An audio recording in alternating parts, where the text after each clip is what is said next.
Good morning, Bradley County. This is Listen In. I'm Angela Miner. Happy to be joined today in the studio by Melissa Allie Woody. Good morning, Melissa. Good morning, Angela. Thanks for having me. You bet. You bet. David Davis is still recovering from his back surgery. He's doing well. When you said back surgery, I knew that he had a procedure done. I wasn't exactly sure what it was. I was like, oh, man. Yeah. But you did say he's already feeling better, so that's wonderful. He's feeling better. I've had that done twice, and I would recommend it if that's the last option for people because, good to go here. Right as rain. Yeah, I've had a C-spine fusion, so I guess we've all just been rode hard. Well, David, take that word. Melissa said you're going to get better. Road hard and put up wet. You are going to get better. Just think, David, you'll be doing all the things that I'm doing when you get back. Just running around town and getting things done. He's going to call in a minute and say, wait, what? Yeah, don't sign me up for that. We were going to welcome today Sharon Marr, the executive director at Main Street. Is she going to be able to join us? Sharon is not going to be able to join us because her daughter Emily is under the weather this morning. Emily actually, she missed school yesterday, and they thought she was going to be feeling better, but she is. I got a text from Sharon late last night that said Emily was just not better at all. So bless her heart. Let's all think about Emily Marr and hope that she feels better soon. Absolutely. Well, Sharon, you're welcome to come at any point. Yeah. Well, and we were going to talk about the Christmas events with Sharon because those are coming up. And but I fortunately for you, Angela, I am involved in the Christmas events. Oh, terrific! Terrific. So I know some basic facts, but you know the inside scoop. Yeah, so. we always have a lot of fun at Christmas. My hubby, Dewey Woody, he lines up the Christmas parade. I think this is about the 15th year that he has lined up the Christmas parade when people come into Bradley High School to line up. Yes. And we and the Christmas parade this year is on December 6th. It's always the first Saturday of the month of December. And it starts at 6 p.m., correct? Yes, starts at 6 p.m., steps off from Bradley High School. And, and that's unless the only time it's ever been not the first Saturday is when we had very special guests. The Budweiser Clydesdales came one year, and we had to work around their schedule because they are very famous. Yes, and they tour the country at this time of year, and so we were very happy to have them at our parade. It's been several years ago, but we had to adjust the time on that. But normally it is the first Saturday. So with that being said, that parade loops around the entire downtown. When it steps off, it will loop around down 3rd Street, up Ocoee, and then back down Broad, back down Inman, back to Bradley High School. And it is coming into Bradley High School while it's still coming out. Wow, that's a big parade. How big the parade is. It's about a 3-mile long parade. Do you have any idea how many folks are going to be in it? We usually have around 200, give or take, but that's pretty much the number that you can expect. And that's, counting every vehicle that's in it, like every tractor from the tractor group, which we love. They always light up their tractors and put wreaths on them, and it's fun. And they have those gorgeous antique tractors and car clubs and, people like that. We count each vehicle. So it's about 200 vehicles rolling by the time that well, that's that excellent. So you could stand at any point. 3rd to Ocoee, turn at the monument. A 3-mile right? audience area. right. Yes, it does turn from, it goes in front of the Boys and Girls Club. And actually, I need to mention this because a lot of people don't realize that 2 of the bands, the high school bands, they stage in front of the Chamber of Commerce at the Village Green. So right here where we are at the Village, the bands from Walker Valley and from Cleveland High School, they gather there and they join the parade on 3rd Street near the Boys Club. Because we a lot of times will say, how come there's people that end up standing on South Lee Highway will say, how come there's only one band in the parade? Well, we've run out of room at Bradley High School to be able to hold everyone, and so parking all the band students that drive, and we always encourage them to carpool. But you've got, just in Walker Valley's band, goodness, they're pushing 300 over there. So you're talking about putting all those people in the mix of the property of Bradley High School, it's Yes. very difficult to do. Right. So we've had a great solution the past few years to stage them at the Village, and then they join right there on 3rd Street. So we have all 3 bands in. It's just Wonderful. that some of them join a little bit later, just from logistics standpoint. That parade's just huge. Wow, that's terrific. Are there floats? And There are floats, and they're gorgeous. And ever since we changed it to where it is a nighttime parade, everybody has really stepped up with the lights. I mean, those floats are gorgeous. And we always have some corporation floats that are really, really nice. M&M Mars always comes through with a fantastic float. Cleveland Utilities, Duracell. They have really some great looking floats.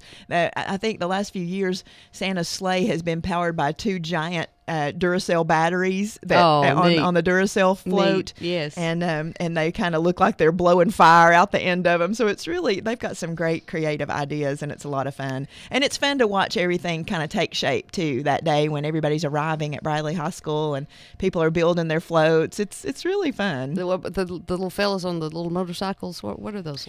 Well, the Shriners. Was that your dad? The Shriner. Did he ever ride one of those? Daddy's a Shriner. He never did ride one of the little didn't? cars. Okay. He rode this great big big limousine that like your ride thumping and your like Cheech and Chong with the hydraulics and stuff like that. Yeah. Okay, so Don is Cheech and Chong. There we go. exactly. But we have a group from the Shrine and just all kinds of folks. The deadline for the parade is coming up. You can find all that information on mainstreetcleveland.com, and so then we also have like everybody. Some people don't know this. Everybody in the parade goes through a safety meeting, and so if you have a float in the parade, you have to come to a safety meeting. And one of those things that we talk about at the safety meeting is not throwing candy. Because it's so dangerous for people to dive in the streets for the candy, and we've researched other communities that have had issues, and so we always want to try to. It's such a fun event. We want to try to make everybody safe and keep everybody, keep everything joyful. Right. That's right. So be aware, folks. If you haven't been to a parade in a while, there will be no candy flying through the air. No candy flying through the air, but fortunately, it's dumped right in front of you. It's handed to you. There's plenty of candy. Believe me, M&M Mars brings thousands of dollars worth of candy and it puts it in buckets and just dumps it in front of you. Oh, so I would come no for the need to chocolate throw alone. it. Yeah, no need to throw it. Well, now there's a whole classic Christmas in Cleveland thing. The parade is just part of that. It is. Something starts Friday. Always the night before, we have carols in the city. So this year that's going to be December the 5th. And that is actually one of my very favorite events that we do in town. It's just such a charming way to kick off the holidays. And what we do is we gather a crowd. Everybody gathers in front of the old post office on Broad Street behind the courthouse. We close the street off, and we light the Christmas tree that is outside the post office. And now that Christmas tree is very special to me. Yes. Because it was planted during the Lady Bird Johnson beautification project by my dear friend, Mr. Robert Easterly, while he was the postmaster of Bradley County. Terrific. And Bob Easterly, everybody knows Mr. Easterly, and he was a precious, precious friend of mine, and would come by the chamber and I would just draw, I've got so many things going on, projects going on, but when I knew Mr. Bob was there, I would drop everything I was doing and go and talk with him, and he would tell me stories, and he'd usually have a newspaper clipping in his pocket, and he would pull it out, and it would be like maybe him playing polo or the Cisco kid coming to town, or and he would just have that and a little conversation starter, and we would just talk about it. And I loved Mr. Easterly. Yes. And we were very honored to have his 95th birthday at the Chamber of Commerce, and that was before he then shortly after that he passed away, and but we were I'm honored to have known him and called him my friend, and so that tree was during his tenure, and it stands there in honor does of him. And there are a few things I would chain myself to in this community, but if anyone wanted to cut that tree down, I would chain myself to that tree. I assure you that would happen, and it would embarrass my entire family, and I don't care. and there you'd be, and we'd have a newspaper clipping to talk about. Exactly, and I'd put that in my pocket, and when I get older, go around and make people talk about it. Right. Yeah. Well, now what about the caroling? What is reverse caroling? Do you know Reverse this? I read this online and I didn't know what reverse. You'd sing the songs backwards. Yeah. The reverse caroling is that you go to the singers instead of the singers coming to you. Uh-huh. So the crowd gathers. We light the Christmas tree that Mr. Bob planted all those years ago, and Santa comes, and you have to light it with Santa magic, and so it's really pretty fun. Then a choir, it happens to be the First Baptist Choir, which I am a member of, that will kick off the singing, and so the first choir will be there in front of the old post office, and then the crowd walks from church to church in the downtown area and hears singing on each of the church steps. So first we go to Broad Street United Methodist, and then we go to St. Luke's, and then we go to First Presbyterian, which is the oldest church in Cleveland. Yes. And then across the way to Pangle Hall, which is the old First Baptist location, but now it is Lee University's Pangle Hall. Yes. And we'll hear a presentation on there from one of the Lee groups, and then walk on down the street to First Cumberland Presbyterian, and they have their choir will be on the steps there. And then you walk back to the courthouse. So it's not a long walk. It's a little bit chilly some years. Last year we got completely rained out. It was. And when you cancel something, you always are so nervous. Oh, we're going to cancel it, and then it might be pretty and might be perfect out. But it was absolutely pouring. So that's when you say, I made a good call there. Good call. So Sharon and I were patting ourselves on the back because that was a good call, because it was pouring the rain. But we are hoping and looking forward to new great weather, and just bundle up, and the crowd just walks to these different churches and then walks back to the courthouse for a finale at the courthouse. And I think that's going to be the Cleveland State Vocal Rhapsody Choir. And Santa is at the gazebo for pictures with kids, Santa and Mrs. Santa. And there are also carriage rides around the courthouse for absolutely free. And it's just a fun night. So Carols in the City, December 5th. The parade, December 6th. There are all kinds of concerts and activities going on at Lee University as well. So that weekend's a really great kickoff to the holiday season. And this is mainly organized by Main Street? Main Street is the organizing agency for the Friday night and Saturday night, and then, of course, Lee University with their concerts. Terrific. Yeah, and then I partner with, I'm kind of the volunteer chairman of the Carols in the City, and then Dewey, my husband, is the volunteer chairman of the parade. So we jokingly call ourselves Mr. and Mrs. Santa Claus. Because you don't have enough to do. That's it. Looking for stuff to do. Not. Call Melissa if you need a volunteer. She's a volunteer extraordinaire in this town. Somehow that word got out about 10 years ago, 15 years ago. It did. No, well, to change the topic a bit, I went Tuesday to the museum to the celebration of the Wild River, which happened in 2010. And we saw a terrific little video, a little documentary video. And there you were in the midst of all that. Miss Carolyn Harris was there, and her daughter Judy was there, and David Swafford, and your friend who was the director. Allison Inman from Nashville. They were there. They showed us the documentary, and we had a little Q&A, and a good time was had by all. Well, good. Yeah, I couldn't make it that night. I had a conflict and had made a commitment and didn't want to break it, and so I wasn't able to be there. But I've seen the documentary a few times, and there's this bossy lady in there that's like trying to get stuff done. Oh, wait a minute, that's me. Oh, wait. Yeah. I was like, that oh, you? Lord. I thought everybody's going to be down there to see me boss everybody around on this video again, and I'm not going to be there to defend myself. Well, that was a huge undertaking. It was a big deal, right? and for those who aren't aware of what we're talking about, in 2010 we celebrated the 50th anniversary of the release of Wild River. Wild River was a 20th Century Fox movie directed by Elia Kazan, and the movie was filmed largely in the Charleston area. There were sites in Cleveland, there were sites in Harrison, Tennessee, and I think Birchwood. But most of it was filmed in the downtown Charleston, which really is no longer there. It was the downtown kind of faded away when Highway 11 was rerouted in Charleston. But there was, in the little heart of Charleston, there was a gas station and a bank and a hotel and all that by the railroad tracks. And so it was the set of Wild River. And then also down by the Hiwassee River on, oh goodness, the name of the island just escaped me, but there's a little ferry there. Coon Denton Island, yeah, that's right. And so there's still a ferry there. There's a Christian retreat center, the Wild River Retreat, that's there. And so in that celebration back in 2010, we took people across to that island on the ferry, shuttled them up there to the Wild River Retreat.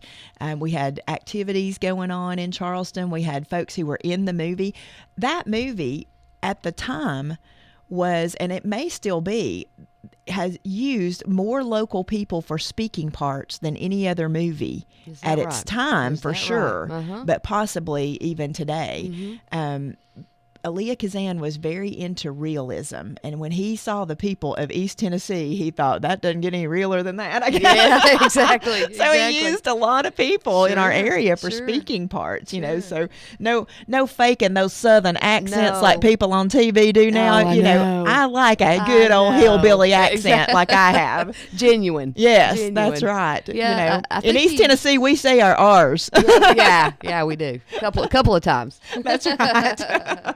Well, they said in the documentary that even a lady who was housekeeper at it wasn't Cleveland Summit, I guess it was Cherokee Hotel at the time. Yeah. A housekeeper, he saw her in the hotel and he said, "Come be in my movie." Yeah, so it was great.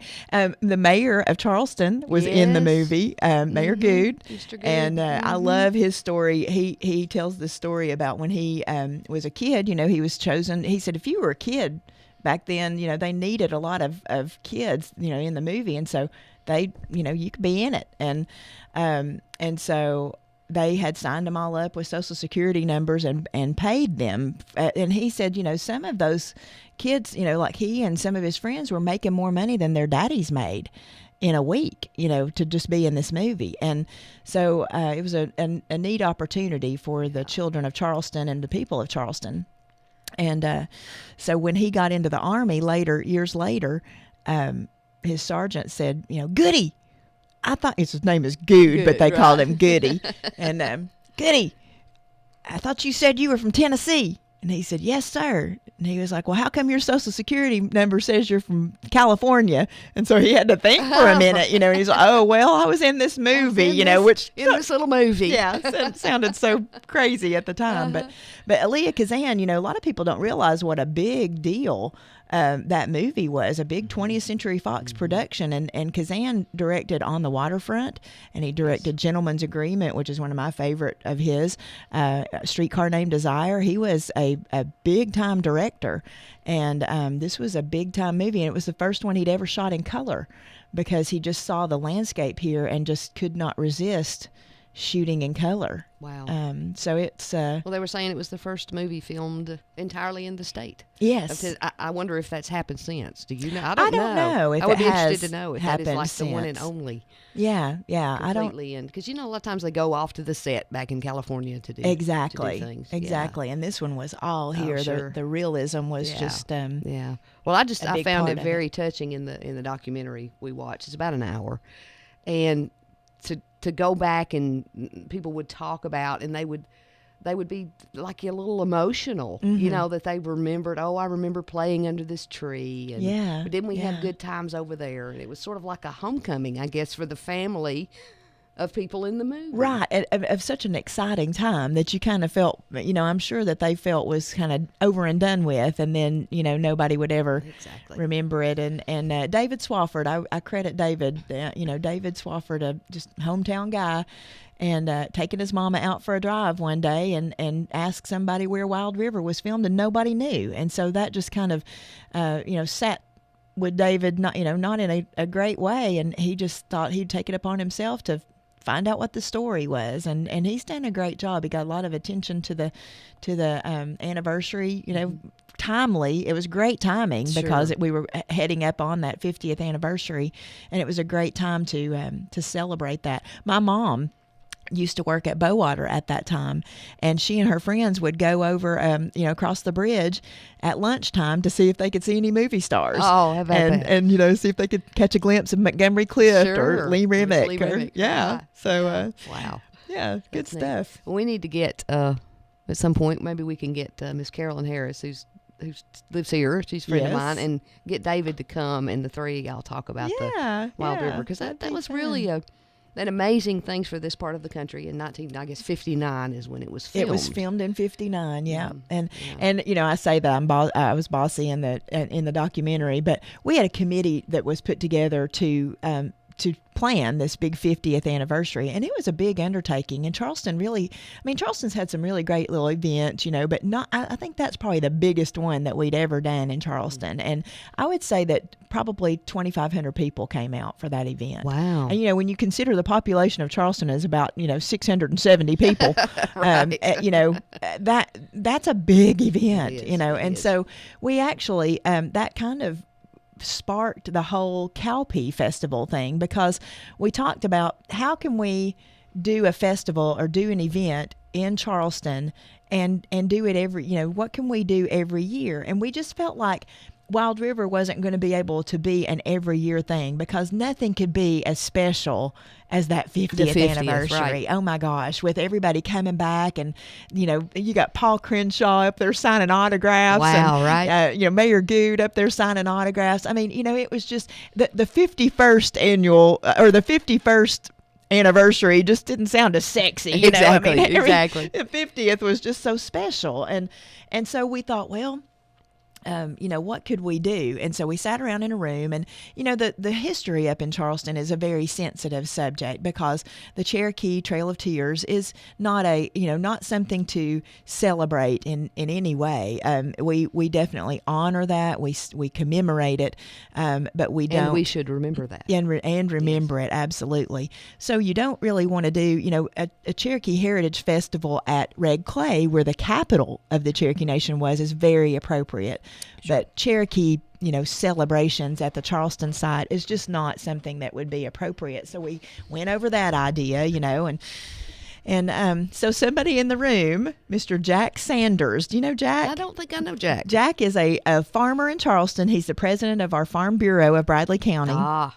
And Jack said, well, we used to be the cowpea capital of the world. And I was like, excuse me? What's a cowpea? Well, I thought, you're telling me we're the capital of the world of something, and what's a cowpea? Yeah, So exactly. I'm thinking, I've got some education to be done right here. So he explained to us all that, the cowpea was a type of the general name for about 50 different varieties of peas. Oh, sure. Black-eyed peas, crowded that we've peas. all eaten many, many times. Oh, yes, and didn't even know they were absolutely. cowpeas. did we? That's right. And since then, I've heard them referred to as cowpea so many different times, and in fact, they're on the seed packets. It says cowpea, and then it'll say California black eye number 5. It'll give a variety of the pea. So, but it says cowpea as a general name. So I never would have even noticed that, and so apparently. And history says, we've found clippings and some documentation that we were Charleston was a huge grower and exporter of cowpeas.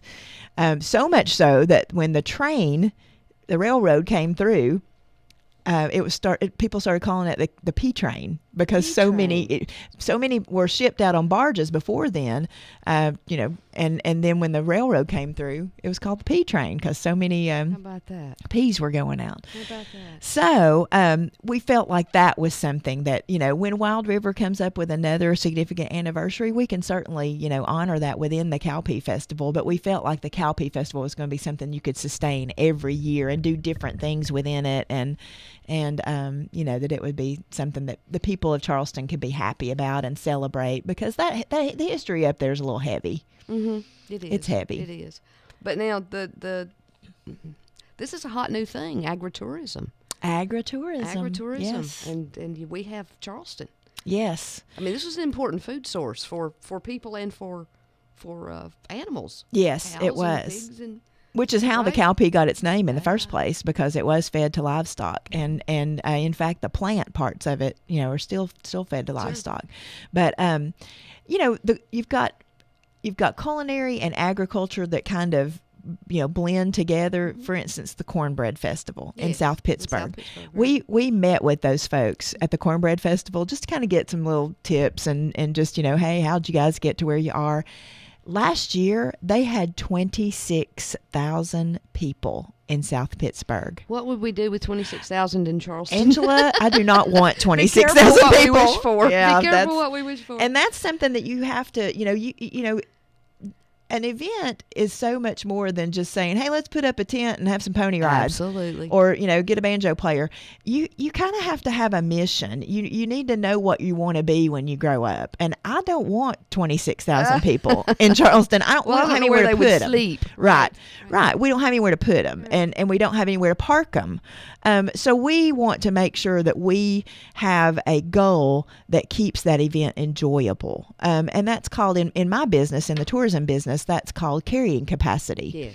And so if you reach your carrying capacity and you go over that, it's not enjoyable for anybody anymore. Right. So just being able to keep that at a manageable. Now we can grow. There are estimates. It depends on who you talk to. Right. But there are estimates that we had, somewhere between 3,000 and 4,000 people this year. It was much larger than the year before. I would say that's about right. Yeah. I was there. I was thinking around 4. Yeah, because all day long, Sure. you're looking at all day long people coming in and out. And it's not a ticketed event. We do charge for parking because it is a fundraiser for the Hiwassee River Heritage Center. But yeah, it's growing, and it can grow. But we have to plan for that, and you kind of have to have a mission statement for your event. You don't just say, "Hey, we're going to have this event. We're going to have here's a tent, and like you said, here's a pony and a banjo. Y'all come." Exactly. So no, it doesn't quite work. Yeah, that it's way. a little more than that. That's when Bossy Melissa comes out. That is it. See, we caught you on camera. Yeah. My favorite part is when I'm vacuuming the red carpet in that documentary. When everybody's going to come in for the big banquet, and we've got a red carpet all because so many of the people who were coming were in the movie. Sure, and so I'm out there just like, I don't know, like a big ball of stress, just vacuuming the red carpet. Like, I saw you tossing that red carpet. It was very funny to me to see myself in work mode. It's one of those, is that what I look like? Really? I need to relax a little. Yeah. Okay, I don't think that's possible. I've gotten a text from Mother. Let me see if I can tell. She says Carolyn Harris wants to call us. We're having technical issues with our headphones today. So, I don't know the number. Do you know the number? Oh, I think I know the number. You think Let's you see. know the number? I've got it in my contacts. If I can get plugged in. I've got it in my Keep talking, contacts. Melissa. That way I know when Jeff Renfro is calling my cell phone, and I can be a little bit aware. Sometimes he decides to call my cell phone, and I'm like, oh, it's Jeff, and I bet he's on the air. He's going to want to talk to Sorry, Fro Daddy. I've outed his real name. You've outed him now. Go ahead and say that. Oh, okay. It is 614-5553. So we have one set of headphones that Angela's going to wear. We can't hear you necessarily, but call in, folks, at 614-5553. There you go, co-host Melissa. I failed to use that word. Melissa's the co-host today, so that's why we're sitting and talking. Yeah. If Miss Carolyn Harris, I believe that's her right there. Here, I'm going to hand you the headphones, Melissa. I'm sure she probably wants to talk to you. Let me say hello to her. Hello, you're on the air. Hello, Angela. Hi, Miss Carolyn Harris. How are you? Well, I'm good. Well, good. I'm so glad you called in. Well, your mama called me to listen to y'all. Okay. And I said, I don't have their number. Oh, you don't? Well, if you can, turn your radio down in the background there. I'm getting you. I'm getting you twice here. Okay. Okay. Had to even learn how to turn this cheap radio. Oh, you did? Well, I'm glad you did, and I'm glad you're here. I'm going to pass the headphones to Melissa. You talk to her for a minute. Okay. We loved your presentation on Tuesday. That was terrific.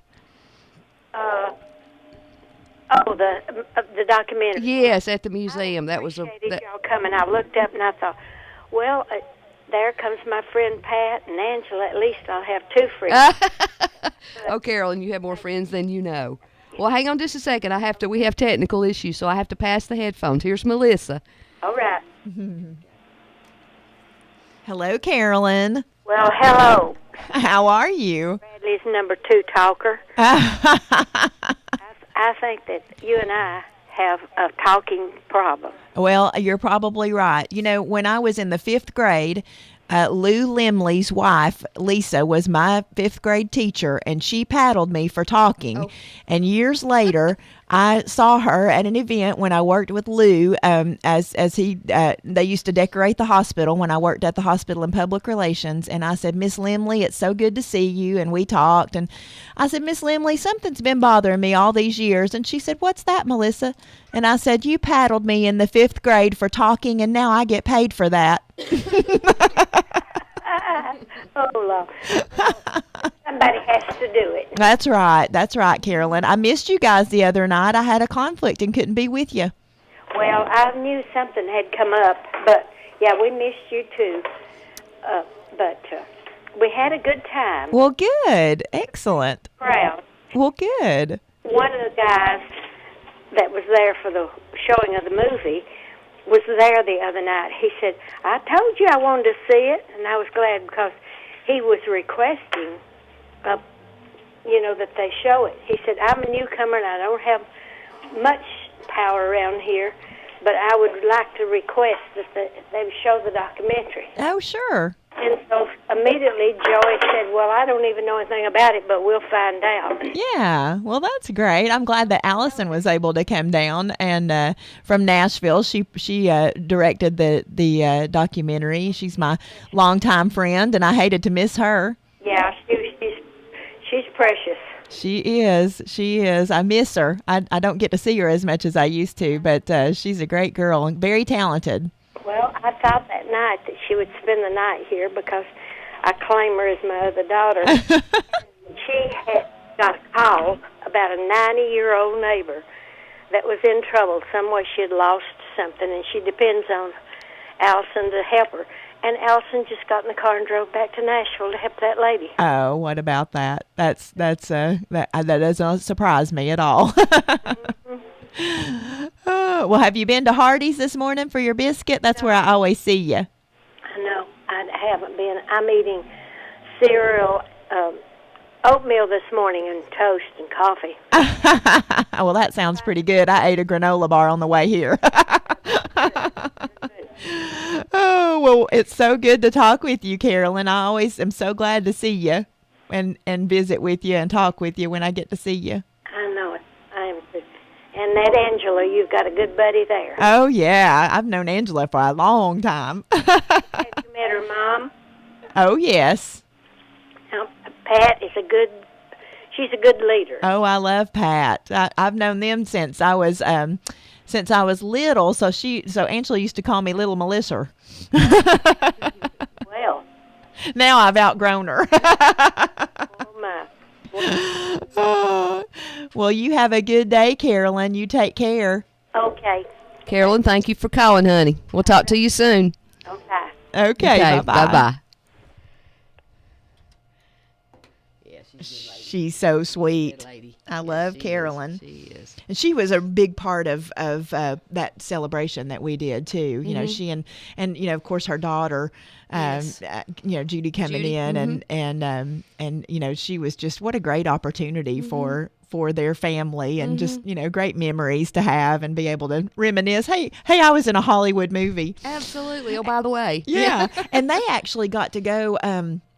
Judy and Carolyn and David and Allison and Judy's husband, they all got to go to California to see the redigitized version Oh, they did. of of the movie, and they saw it. Get this, where they give the Oscar awards. Like that Samuel theater, Goldwyn something yes, theater. yeah, Wow. that's where they saw it. and they got to That's meet pretty Bruce fancy. Dern. Bruce Dern, of course, he was in the movie. Yes, and that was one of his. I think, in fact, I think that was his first role, movie, I and he think. wasn't even in the credits. I don't think. Oh wow. We I think that was the story, that he Interesting. wasn't even in the credits Interesting. He because was it a was his young very man. first. Yeah. James Earl Jones' daddy was Yeah, in there. When he yeah. spoke, I could so hear James Earl Jones' Oh my goodness! fabulous voice. Isn't that cool? Wow, So that's yeah, neat. it's a pretty That's a big big deal deal. for our area. Yeah, it is. Yeah, Yeah, claim it to is. fame There you go. Exactly.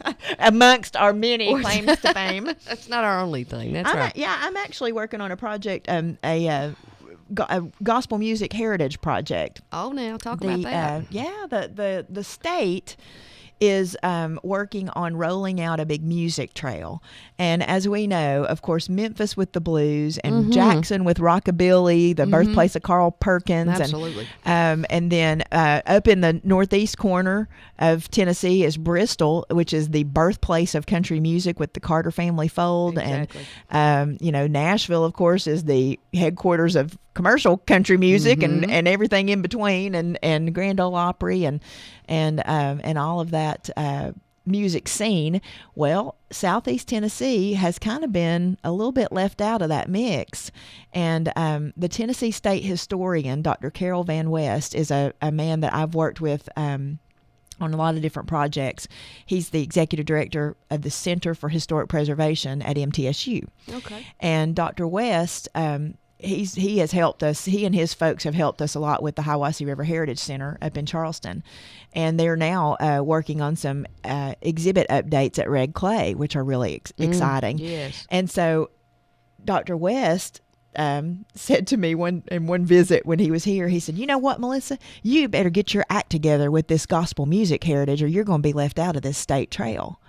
Well, anybody who's ever been a board member of the chamber or been around me at all, if there's a trail, I want on it because I don't have a whole lot of money to work with. My budget's not huge. Right.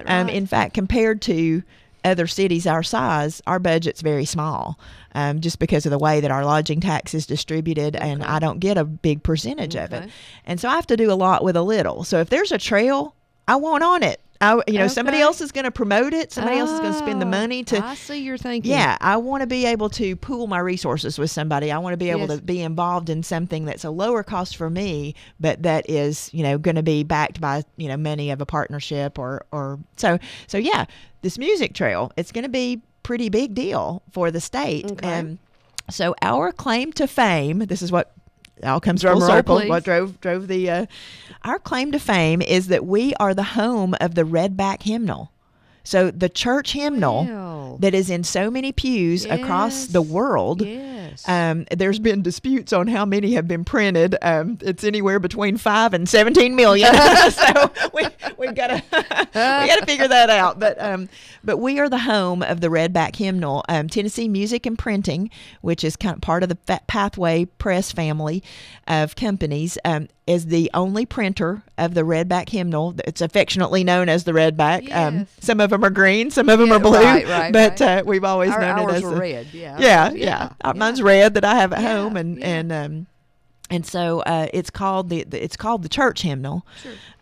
But it is the nicknamed the Redback, and so that's our claim to fame. And they were printed here. They were in printed here, Bradley County. Yes, and 5 to 17 million of them. yes, 5 to 17 million exactly. Somebody has that number, and, Melissa. and that's somebody have it. does. Well, They do. we've got some more modern numbers that's where the more 5, and then we've got some people who are historians who are been around for a while that say, I think it's more like 12, 17, Right, something like right, that. right. But anyway, I heard on I had my radio on satellite. I've got satellite radio, and I had it on the Christian station. It's like the gospel station. I can't remember which one it is of the 3 that are right together in the 60s on that satellite, and they were talking about the church hymnal, the Redback hymnal, No and it being way. honored by an association of Christian music. and I can't remember the exact name right this minute, but it was just recently like honored.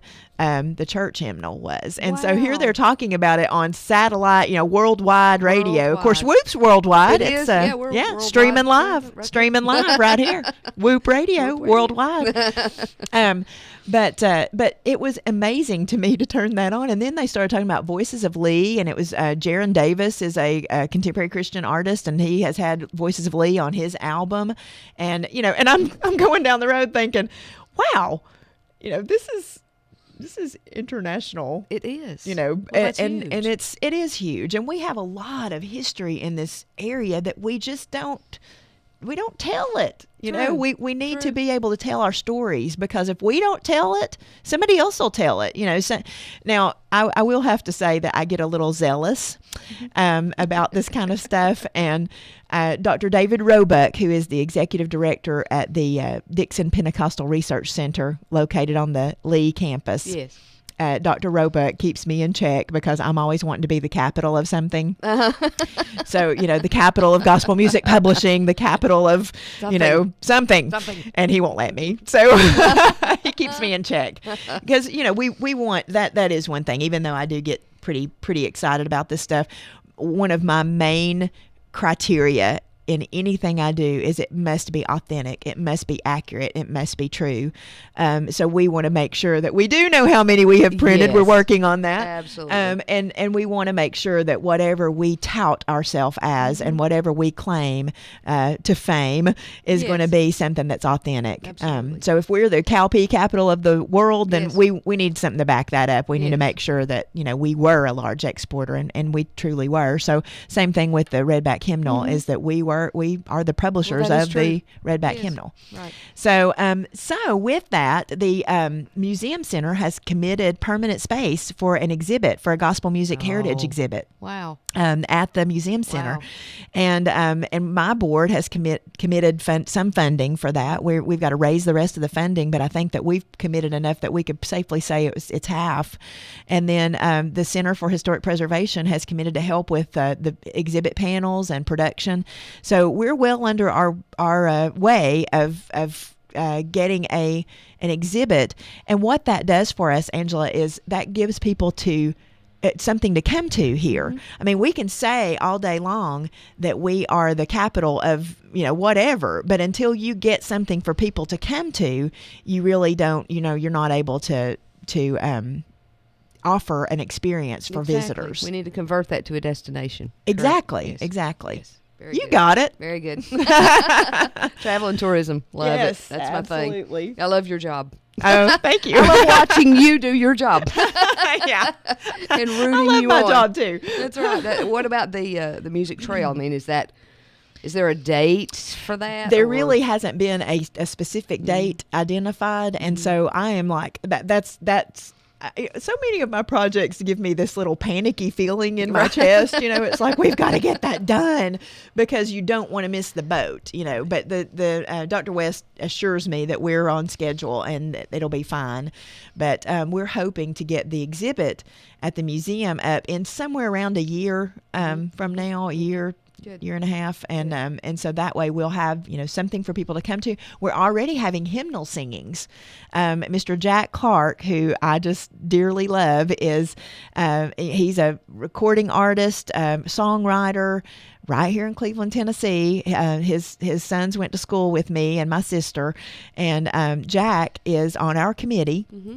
He has taken it upon himself to schedule and plan Redback hymnal singings, and they're once a month in the spring and fall. He takes like the summer off and Christmas season, but they happen about once a month, and I think we're done for the fall, but he'll get another slate of dates for the spring, and have hymnal singings. And what he's been doing is rotate them around different churches, and the churches have been packed. They have been absolutely packed. People love this stuff. Right. We love, like at my church, we do sing a lot of contemporary songs. The Bible says sing a new song.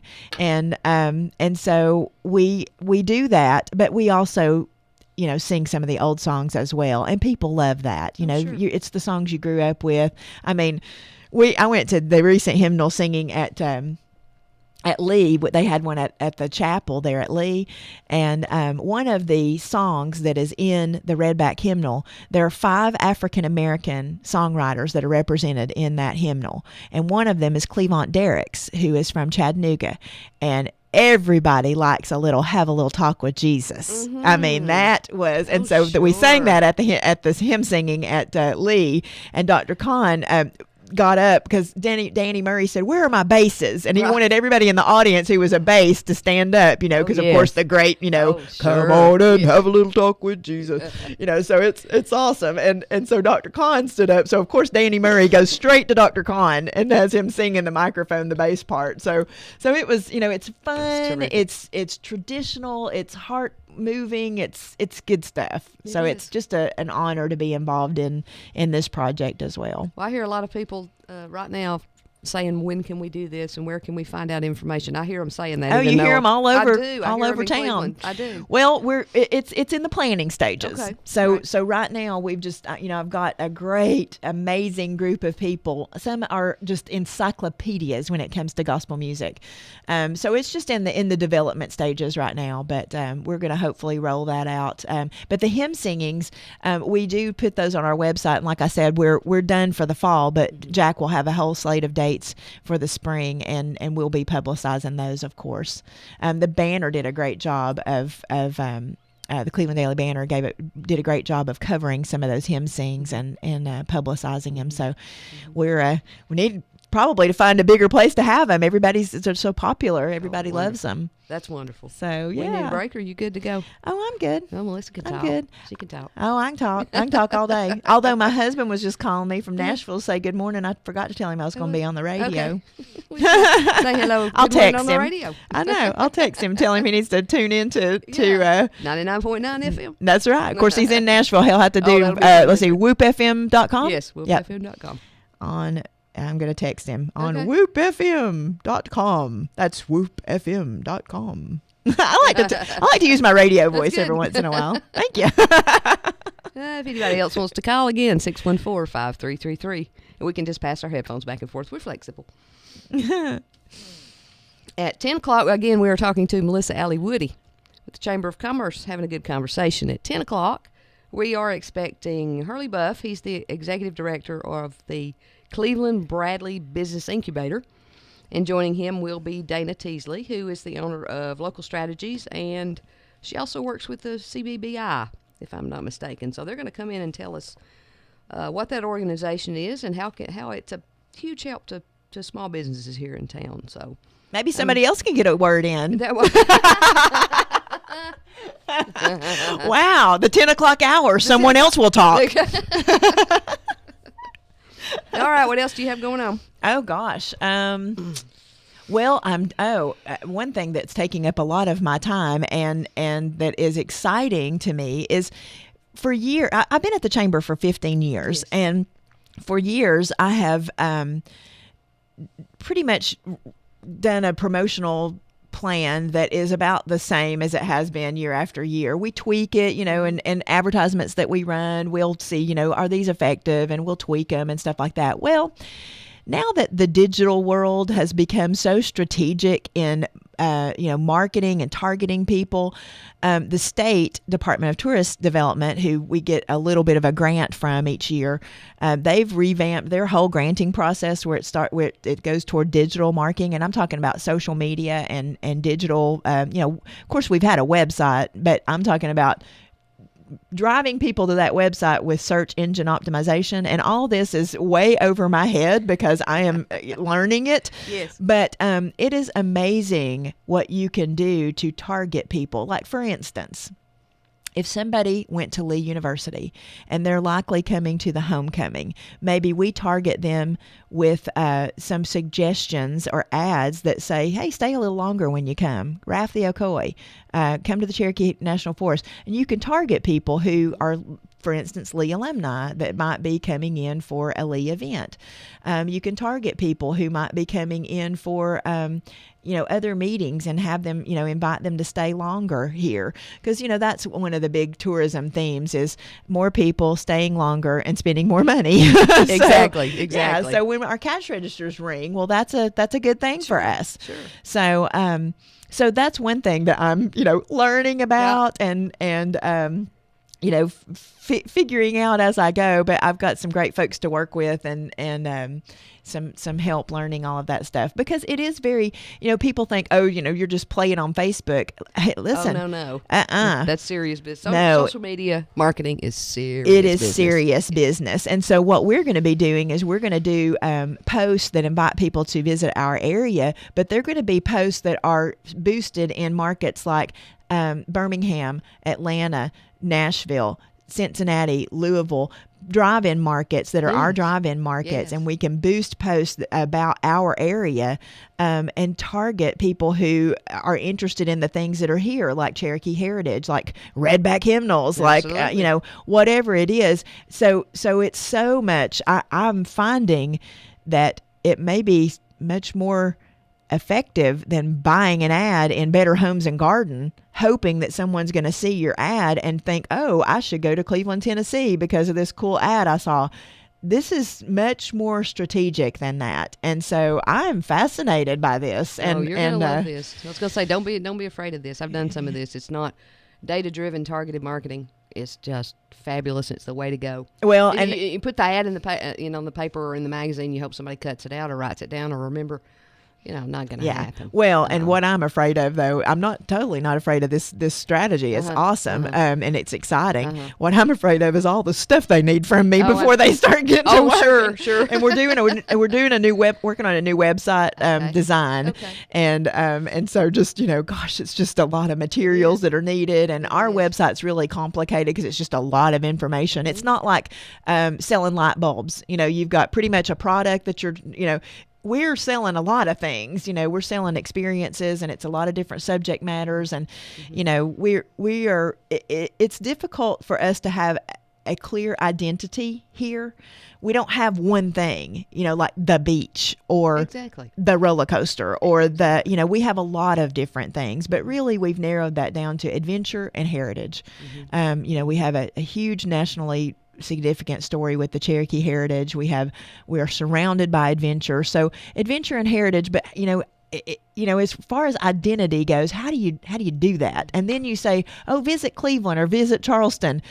Okay, those are secondary city names. That's right. So Cleveland, Ohio, and Charleston, South Carolina. Exactly. And it's very difficult to that identity, to push that identity. So we really go a lot with the Ocoee region of Tennessee.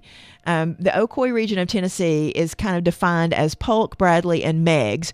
The Ocoee River runs into the Hiwassee. The Hiwassee runs into the Tennessee. So it's kind of that whole watershed area, water corridor of the Ocoee. And then also, a lot of people think, well, why do you all use the Ocoee name in Bradley County? And it's because Bradley County was formed out of the Ocoee district of the Cherokee Nation. So that's why we have Ocoee Street. That's why we have Ocoee Middle School. That's why we have that name as well as our neighbors in beautiful Polk County. And so we all were formed out of that Ocoee district of the Cherokee Nation. So that word is really a rich piece of heritage for our entire area. And it is genuine to Bradley County. Absolutely. As well. Absolutely. Right. Cool deal.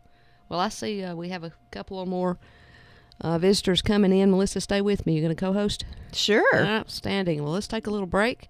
We'll greet our new guests, and then we shall proceed. We'll Sounds be back good. in a moment. I've heard about him, but I never dreamed he'd have blue eyes and blue jeans. Well, somebody's talking, he's whispering to me. Your place and my place, well, which will it be? I'm getting weaker and he's coming on strong, but I don't wanna go wrong.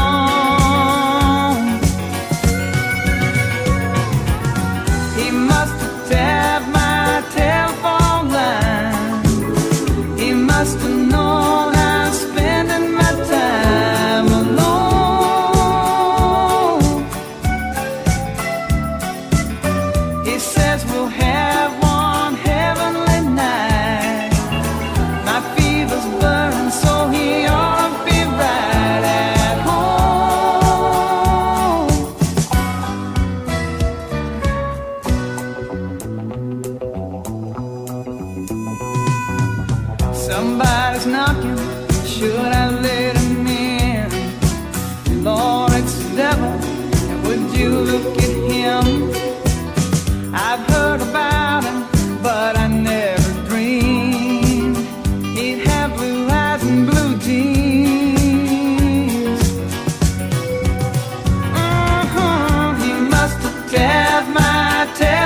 somebody's knocking.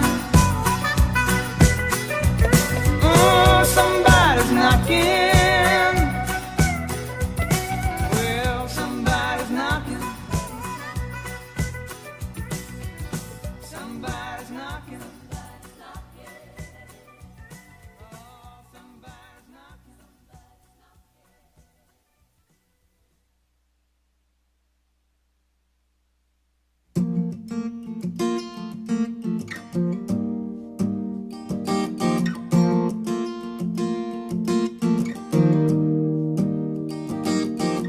You wonder why, you wonder when, you wonder how now and then, how you became who you've become.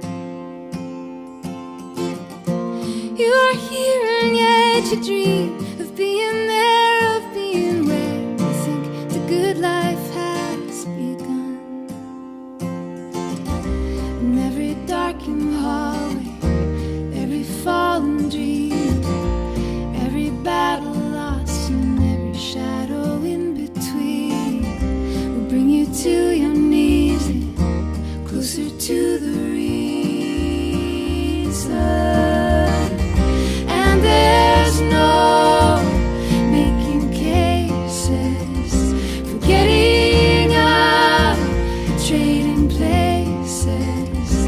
And there's no turning back, no, you are here. No, you are here.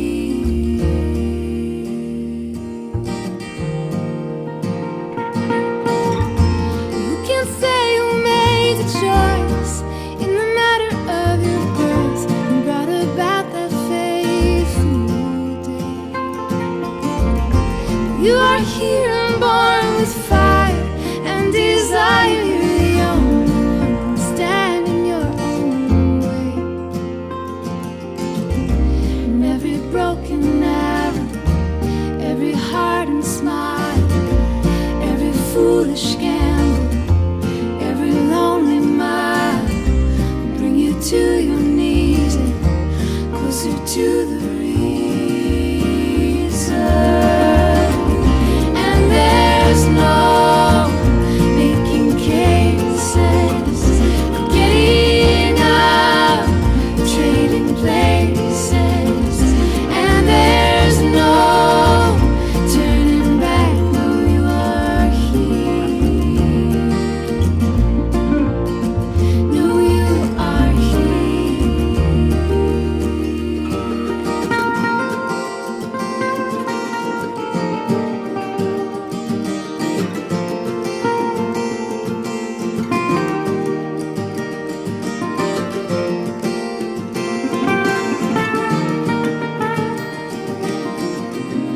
every sign of love, every seed that's growing, every sweet surrender to that silent knowing will bring you to your knees and closer to the reason. And there's no making cases, forgetting up, trading places. And there's no turning back, no, you are here.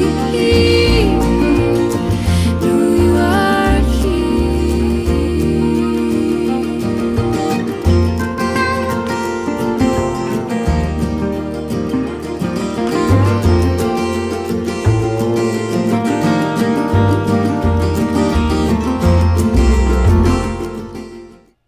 And welcome back to Listen In. This is Angela Miner, co-host Melissa Allie Woody. Sorry, I always have to say Allie first, just that's a habit. And I'll okay. tack Woody on the end there. That's okay. And we are joined in the studio by Mr. Hurley Buff. He's the executive director of Cleveland Bradley Business Incubator. Good morning, Angela. Good morning. And Dana Teasley. She's the owner of Local Strategies and representative to the board of the CBBI. Welcome, Dana. Thank you. Glad to have you guys here. Thank you for having us. Let's start off. Just introduce yourselves. Tell us a little about yourself, Dana. I own a business inside the Cleveland Bradley Business Incubator, Local Strategies, and I do. It's easier to just sum it up as I do project assistance. Oh, come on. You can do better than that. No, well, you tell people that you do economic and community development assistance, and you get this blank look on their face. Well, we can't see their face, so go ahead and do that. You do some grant writing. I do, and project management. And she's a big help to our board of directors. I know that. This is when you come in, Hurley. You tell about yourself, and then tell us how Dana is integral to your organization as well. Well, Angela, I'm an old radio man myself. So I hear that. I'm going to hog the radio Go this ahead. afternoon. Or this morning, rather. It may be this afternoon before I get done. Okay. But I'm very, very proud to be the director of the Business Incubator. I can honestly say that it's one of the most fulfilling things that I've ever done with my life. And it's one of those kind of positions where I feel like that everything that I've done in my life thus far has kind of led up to this, kind of prepared me, seasoned me for this. And the incubator, we started back in 2000. And I feel like that we've been a huge boon to the community because in that time we've graduated more than 150 businesses out of the incubator. Wow. And created well over 600 jobs. So the incubator is sort of like having a small smokestack industry come to town. And so I'm very, very proud to be the director over there. We're accomplishing great things. How did you get to this point? What is a little about your background? I mean, actually, well, like I was telling you during the break, we, my wife and I owned a couple of radio stations, and we were offered an opportunity by our attorney one day downtown after having a little meeting with him. He says to us, "Now, what would you guys think about selling your radio stations?" We both kind of looked at each other and was like, there's an idea that hasn't come to the fore, before this. So we did decide to sell because we wanted to start a family. And after doing that, I kind of took a little time off. Right. I was kind of semi-retired there for a little while, but I was very happy to raise my boys from the time that they were born until I put the youngest one in kindergarten. And 2 weeks before I put my youngest in kindergarten, opening came up at the Business Incubator.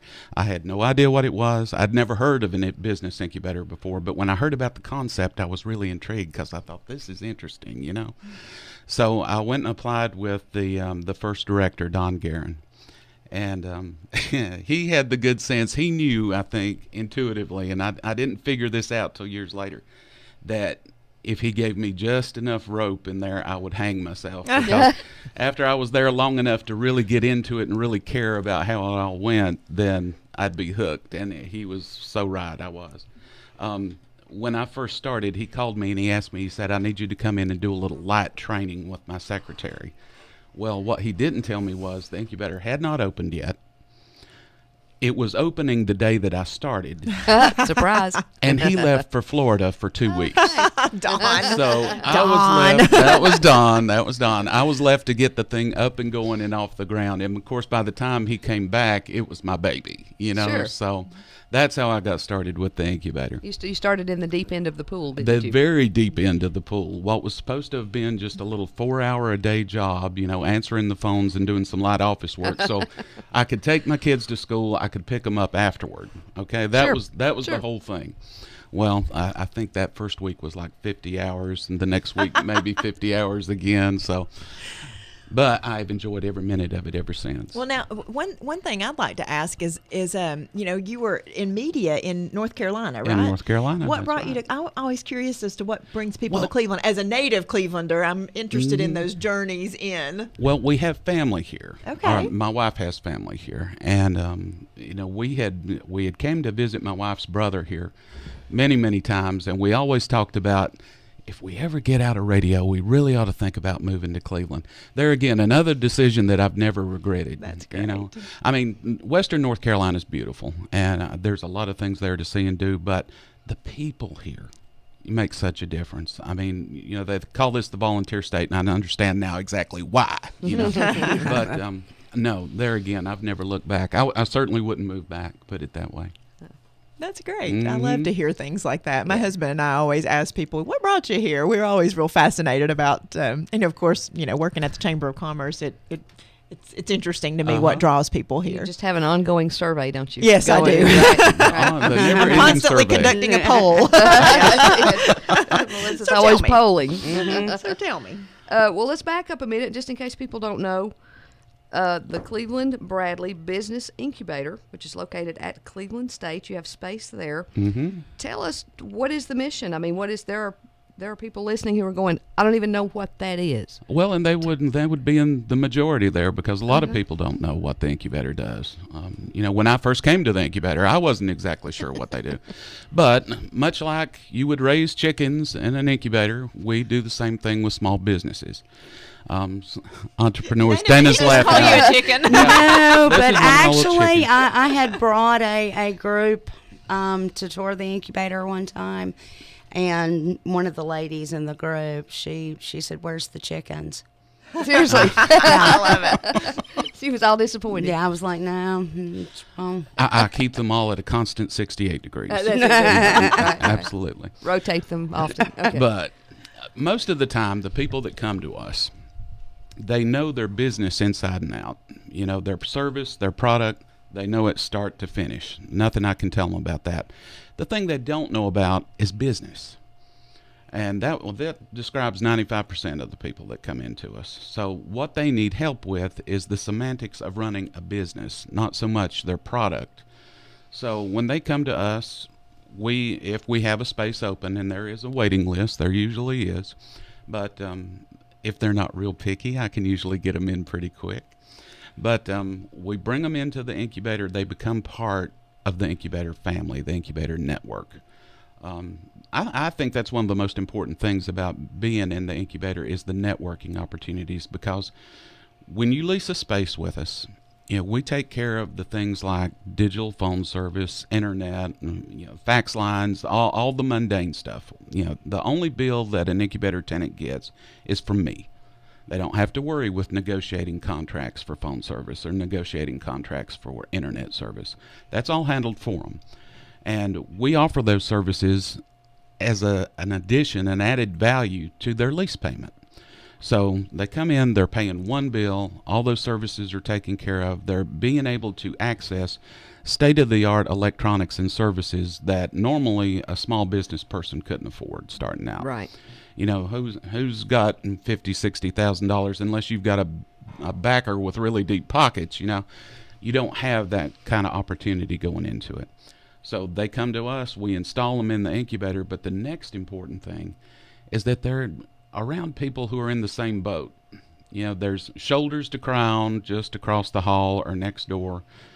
The chances are very good, if you're a new entrepreneur, the mistakes that you're about to make, somebody next door to you has already been there and done that and is there to warn you and say, hey, wait a minute, I know a better way, or I know somebody who can help you, or go talk to this guy, or listen, there's a fella upstairs, that kind of thing. And there's a real camaraderie. I often say it's way more like a big apartment house than it is a business complex, because you're going to get to know your neighbors. And then, of course, we promote that just a little bit by throwing a big party in July, barbecue, which we have a barbecue company in the new building right now. That usually caters the barbecue, and we have a big anniversary party every July for the incubator itself. It opened up in July of 2000. Do people come back that have graduated from the incubator program? Is it like a reunion kind of deal? Absolutely. That's They're awesome. always all invited, and I do keep up with every one of them. But as a matter of fact, we're about to install, or I'm going to be putting forth a name for our board of directors to install one of our graduates on our board of directors, which is kind of coming full circle for me, because this guy was with the incubator back in 06 and 07. He graduated out and became very, very successful. Well, he's about to retire now. Oh, wow. And is selling his business in the seven figures. So he offered himself to become, to fill a seat on our board of directors. To me, that's just going all the way around. And I love the fact that most of our graduates, I don't have to call them and ask them. They come to me and say, how can I help? How can I give back to this program that has meant so much to me? So that it's just gave me very chills. I I know. love stuff Isn't that like terrific? that. That's amazing. I love that, And Hurley. it happens so often. I mean, Melissa, we've got people that they will come back and offer classes free of charge. They've never offered, to charge me a dime to do this. Come back and have classes in our conference room and teach the current tenants how to do some of the stuff we're talking about, like social media and bookkeeping, year-end taxes. We've got a CPA that has an office in the incubator right now that's been offering regular classes for us. All different kinds of tax information and good advice for people starting out about how to get their books set up correctly. So, I mean, it's an ongoing thing. If only the world were like the business incubator. If only it could be true. This is exactly my gosh. right. I mean, I just love that whole sense of community and just working together and hoping that everyone succeeds. Well, you know? and that's the word, Melissa. I think it really is a community. It is. It's a support. We all, we support each other. Mm-hmm. And especially when you see your neighbor, with that, as Hurley puts it, that incubated look on their face. You're like, yeah, I was there the other day. I know. Uh-huh. The incubated look becomes very prevalent around the end of the second year. That's the place when the businesses, their owners they've got so much business that they really can't handle it all themselves, but they're not quite ready to hire employees yet. That's when they start to get the incubated look. It's earmarked by dark circles under the eyes, bloodshot eyes, a very tired exterior, They've reached their carrying capacity, haven't Yes. they? You got Right. it. You got it. That's They're about to exactly hatch. it. They're not sure what's gonna happen. Good way to put it. Good, They're very about good. to hatch. But Yeah. our graduation scheme is 4 years, but most of them will leave us long before that. They outgrow us is what happens because in that year 2 and year 3 when things are really starting to break loose, a lot of times they need more space than we have available to offer to them. So they wind up graduating a little early simply because they're just packed in like sardines.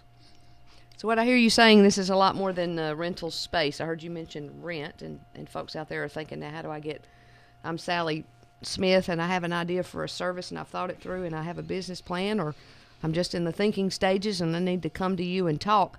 What they're doing, like you're saying, is what I hear you saying is they join a community. They're not just leasing a space and then they shut the door and they're on their own. Right, exactly. Which would be your experience if you went out to just try to start this. Sure it from would. scratch by I mean, using your analogy, listen, Sally Smith is going somewhere and she rents a space that she's paying 3 and 4 and 5 times what she would start out with at the incubator, and there's nothing. She's got to go and negotiate with all these hardened executives over things like her phone bill, the internet bill, and yet there's nobody there to tell her, okay, what do I need to do to prepare for end of the year taxes? Who do I go to see about getting my copy machine fixed? Because she's bought this used piece of equipment that they don't even make anymore. Those are the kind of things that at the incubator, you walk next door and you ask your neighbor, or you come down the hall and you ask me. That's invaluable. I mean, you can't put a price tag on that. Can't. But Sally Smith, let's say, Angela, she comes to me and she needs a small office.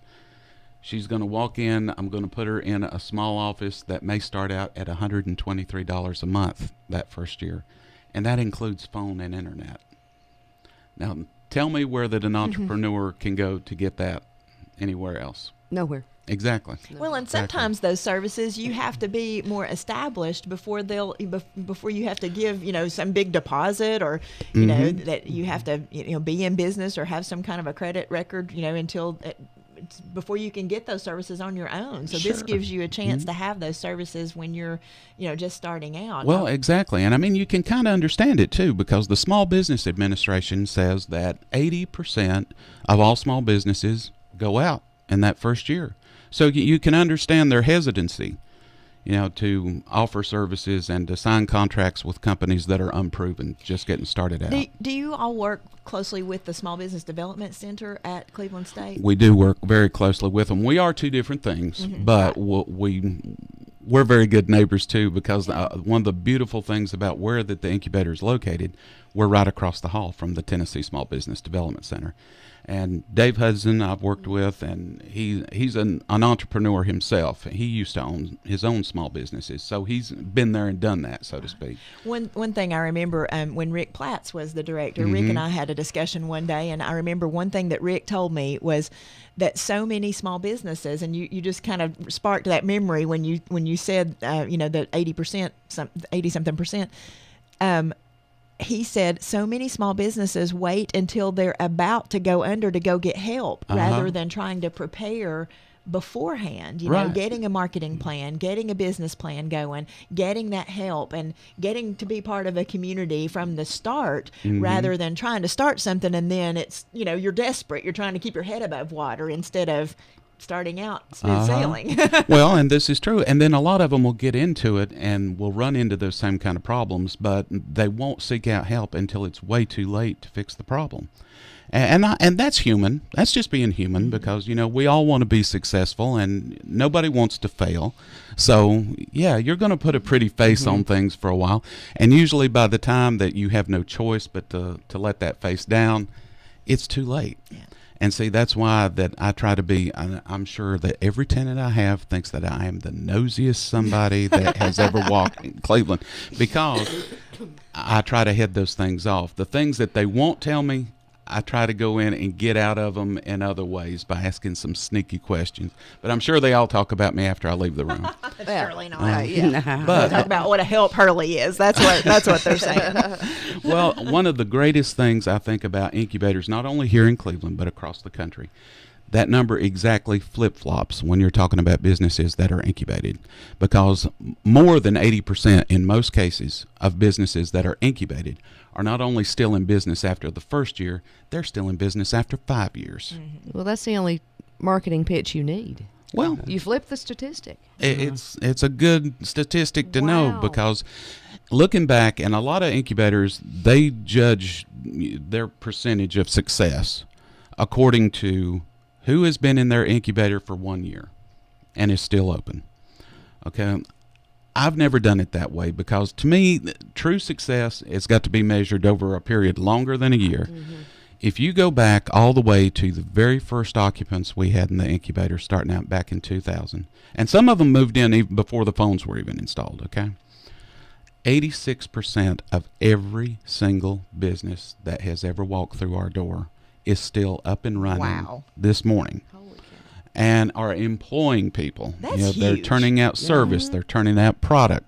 It is. And when you think about the economic impact on our community, Yes. Yeah, that's it. Yeah. especially considering that, you know, we got a grant from the Southeastern Development District. We got a grant from TVA, and we got money from the city and the county to remodel the building that we occupy and make it ready for this purpose. But from that day forward, we've never needed a dime from anybody. We are totally self-sufficient. We live and die off our own rent revenues. So, you know, Mayor Davis and Mayor Rowland, they don't try to avoid me when they see me downtown. Oh, here comes Hurley with his hand out Like again. they do me. Everybody avoids me, Hurley. Here Well- comes Melissa. She's begging for something again. Run. I feel like that the money that the city and the county particularly put in, money well spent. You know, they put in Absolutely. Yeah, they put in $50,000 there to begin with in 2000, and look at what we've been able to accomplish Well, it's since been then. returned tenfold just Oh, with yeah. economic stimulus Absolutely, and job creation. absolutely. What is the multiplier, Dana? That's more in your field than me. Is it 3 times On the incubator? economic impact? Yeah. Well, it's different per industry. I would have to go and look up. Oh, don't each. go and do that. Yeah. No, Well, that's I not. mean, We'll to just get assume to, it's a to lot. get accurate figures. Dana will go over in the corner Yeah. and calculate, and then at the end, Yeah, Dana's going to be in the back room with her abacus after a while. Yes. Well, Dana, what kind of businesses can participate? Is this open to any small business endeavor, or It is. okay. The only thing we can't do like full retail because of parking, but other than that, just about any small business idea that anyone has, they're well, some of the different varieties of business that you have, because you said you had a barbecue place. We sure do. And so, just generally, you know, like what other kinds of businesses are in there? Oh, man. I mean, I could go through a list. It's funny because Bernadette Douglas asked me at the last board meeting what kind of businesses we had in the building. I went through the entire list from memory. I think she was a little surprised when I did that. But, no, we've got a new building. Back in 2010, we cut the ribbon on a brand new building that we'd been working on trying to get together for 9 years. It's called the Cleveland Bradley Innovation Center. And down there at that building, which I'm extremely proud of, we've got 7 new businesses down there, and one of them is the barbecue, G Daddy's Barbecue, located at the Cleveland Bradley Innovation Center. They are. And can I just say, yum? Yum, exactly. Gee, Daddy, he's awesome. Yeah, I look for excuses to go down there and talk to those guys. We also have a very good photographer by the name of Greg Conway that has a business down there. We've got Alcatraz Fitness, which is a personal trainer who is a person of my age, so that's inspiring. We've got some guys that have just started a business, a couple of young guys that have really got a lot on the ball, called A Plus Fire Suppression, and they inspect and recharge fire extinguishers and whatnot with a new type of foam that goes in those, and I'm not sure what it's called, but it's a new, more environmentally friendly kind of stuff. Cool. So I suppose it's not that big a deal if something's on fire if you can spray it with something green. But we've also got a company that does automation systems down there. I have a lady that does, it's called Serendipity CB. She creates her own line of skincare products for men and women. She's got a salve that I wish I had some of it right now. I cut myself shaving this morning, and I mean, it will take away, will it not? It'll take away a scratch or something overnight. But she also is a massage therapist, so she demonstrates her products there in the suite as well. But the most interesting business, I think, at the Innovation Center is Kim Curran Creations. You know Kim, don't you, Melissa? Kim, okay, yes. well, Kim Curran, she collects glass that would wind up in the landfill. We're talking about old beer bottles, old wine bottles, broken glass that she finds in some of the local creeks, because they go scour the local waterways there and roadsides and pick up broken glass that may or may not make it to the landfill, which that's even worse if it doesn't. But she melts this stuff down in a kiln in her suite and makes some of the most gorgeous jewelry, platters, coasters, wind chimes. Help me out here, Danny. What am I forgetting? She makes pennants, and She had a booth at the Cowpea Festival, and sure I mean, enough. it is beautiful, beautiful She stuff. It's really art. enjoys going to the shows. It is art. That's the way I look at it, beautiful. especially the jewelry. She made a little snowman for everybody at the incubator last year for Christmas. That so the ladies I know wore it for as a necklace or as a pendant. The guys took it home and would hang it on their Christmas tree. I mean, it was stuff that versatile, but each one and was she'll have individual. Christmas ornaments again this year too. So remember to shop small. Shop Yes. small for Christmas, guys. Yep. I was going to get you to plug that button. Shop small. Absolutely. Shop local Absolutely. and shop small. And that There is you the go. Saturday after. That is the Um, 29th, Black the Friday. Saturday Yeah, after Saturday Thanksgiving. after Thanksgiving, but should be every day. Yeah, It yeah, should be. exactly. Exactly, Think it about should be. small businesses and patronizing those places. One of you shy people tell us why shop local and shop small should be every day in Bradley County. No, there is 3 times the multiplier on money that stays in the community through small business as opposed to big box retail. Now, what does that mean? Break that down for us. It means that the revenues that are generated by a small business, 3 times those revenues stay within the local economy in things that they purchase locally. So as that money churns around in the own community rather than leaving the community, Exactly. it has that kind of an Yeah. effect. Yeah. And that's creating jobs in this community. It's keeping our young people here in this community. It's keeping our tax base Our up. tax base is up, exactly, so we can afford this beautiful lifestyle that we all live here every day. And in my industry, a lot of times I will tell people, don't ever say there's nothing to do around here, because that's like saying, take your money, put it back in your pocket, hit the interstate, and spend it somewhere else, because we don't want your money around here. I mean, that's what saying, oh, there's nothing to do around here. Yes, Come up ma'am. with something. There's Apple Valley Orchard, there's Morris Vineyard, there's hiking and biking in the Cherokee National Forest. There are small businesses to spend your money here, shopping here.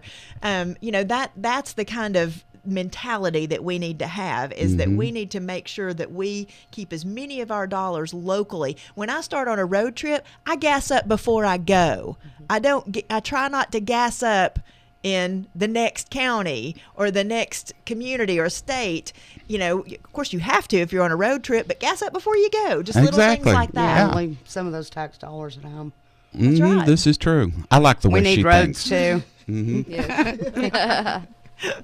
But if you want something unique too, if you want to have things in your home, if you like an objet d'art, so to speak, and you want something that's unique that you're not going to walk in somebody else's house and see the exact same thing, shop small. That's the only place you're going to find stuff like that is by shopping small and shopping local. There we go. And we support all those folks who have worked so hard to make those local businesses. I was going to say, did that answer your question, It Angela? did. It did. Y'all could go on and on about this. I'm a big proponent of stay out of the big box stores. Hello. Shop Right there local. with you. Support your local folks who are down on the square or out at the Innovation Center, wherever they are. And now, from the Chamber of Commerce standpoint, some of those big boxes they provide jobs, they provide money into our community too. But they're in our community. They're in Bradley County. So you know, local. I think local is a definite a great. That's my job from the Chamber of Commerce. I got to make sure that we Well, no, Yeah, I that we mean, appreciate everybody. No, I'm Yeah, right. you can't vilify the big box and stores and companies because they are providing jobs for people in our community, and they turn around and spend that money here locally. So that's a good thing too. There's a place for all kinds in our economy here in Cleveland, and we do have kind of a little bubble here in Bradley County. You know, we're very fortunate to live where we do because not only is it a beautiful place, but the entrepreneurialism that is present here, the spirit, and you don't find that every place. It's a city with spirit, Hurley. This is true. That's City exactly with right. spirit. Well, and that's why that since 2001, ladies, the business incubator has been 100% occupied. And most of that time, the majority of that time, with a healthy waiting list. Yeah, I mean, people are there ready to get started. I mean, I've got a waiting list right now over 30 names deep. Wow. You know, so technically, That's huge. if the main building of the business incubator were to empty out tomorrow, I could refill it. Now, Wow. that's how many smart people in Bradley County have got an idea or have a service in mind that they are ready to go out on their own and do their own thing. You know, I can remember I would go out on a limb and say 10 to 12 years ago, when you tried to go buy a gift for somebody, either you tried to plan ahead or, you know, you couldn't hardly find anywhere to find a gift, like a wedding gift or a birthday gift or something. Now, you know, we have so many great choices and so many little shops and unique opportunities to buy gifts. I'd say maybe 20 years ago, but these last couple of decades, we've really grown into having a great choice here in Cleveland that we don't have to drive to Chattanooga anymore. You're right. You know, Exactly. used to, I would say, okay, if you're going to get a really great gift for somebody, you might have to drive to Chattanooga too. But you don't have to do that anymore. No, We've I got can, an amazing choice here. I remember what you're talking about. I mean, there was a day. I mean, it's been quite a while back, Right. but if you wanted something like that, you had to drive to Chattanooga. You didn't have a choice, and that's just not the case anymore. I hardly ever. I mean, unless I have a meeting or I'm meeting a friend, so I hardly ever have to drive to Chattanooga for anything. I know the feeling. Well, I I know have, the I feeling. have a question for you, Tex. Can you shop? Can you go to the Innovation Center? Can you go Absolutely, shop? Well, you can. Not only can you, but we strongly encourage it. Tell everybody where that is. Okay, now I think most people are familiar with where the Cleveland State Community College campus is, and we kind of bookend that campus. We're on the extreme south side with the main building. We're on the extreme north side with the new building. And yes, the public is welcome. Come in and visit our people. They will be more than happy to. I'll be happy to see you. Come in. I'll give you the nickel tour of the place. Yeah, but I mean, even we didn't talk about all the businesses that are inside the incubator itself. And the main And building, there's a lot 30. And it can businesses be inside them. a situation of one-stop shopping. You know, if you've got a list of things you need, come in the incubator. The chances are very good that you can get whatever you need or whatever you want taken care of done through one walk down the hall. And have some good barbecue. And to have some good see? barbecue. That's what I'm saying. Yeah, Now, are you absolutely. in the main building, Dana? Yeah.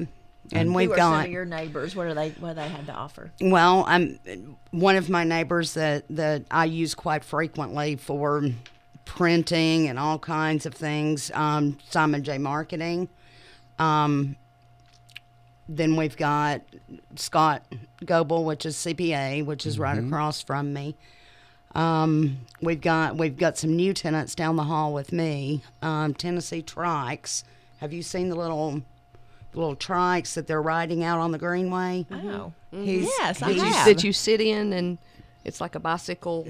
Well, the ones I've seen him are the push kind. Oh, okay. Yeah, it's more like a tricycle. Oh, gotcha. The body movement is what propels you forward. I so. see. Oh, wow. Yeah, we've So- got a couple of different massage Now, therapists. there's an acupuncturist there, right? There is an acupuncturist Yes. there, a very good one. Her name's Linda Lapola, runs a company called Dove Healing. And she does several different kind of therapeutic, some therapeutic massage and acupuncture. So, I mean, there's a lot there to offer. We've got a massage therapist upstairs that does the Bowen technique. That's the Center for Wellness and Mobility.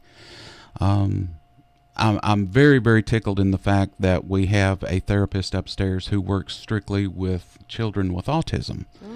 And having an autistic child myself, I know how hard that is to find. So, yeah, you better believe I rolled out the red carpet for her when she came and said she needed space.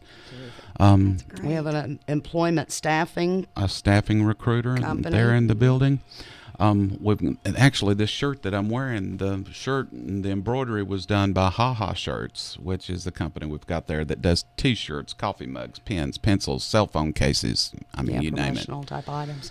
All right, people are going to stay out of the big box stores, like I said, and I'm the one with the buttons over here. So at least for the holiday season, think shop local for the holiday season. If We no other appreciate time, you, the big holiday box, but, season. you know, we want folks to support our small businesses. Absolutely. Let's see. I was just so on my point. I forgot my question. That's what I get, right? You wanted to emphasize your position on that. Okay, next question. Exactly. I did really forget my question. It'll come to you.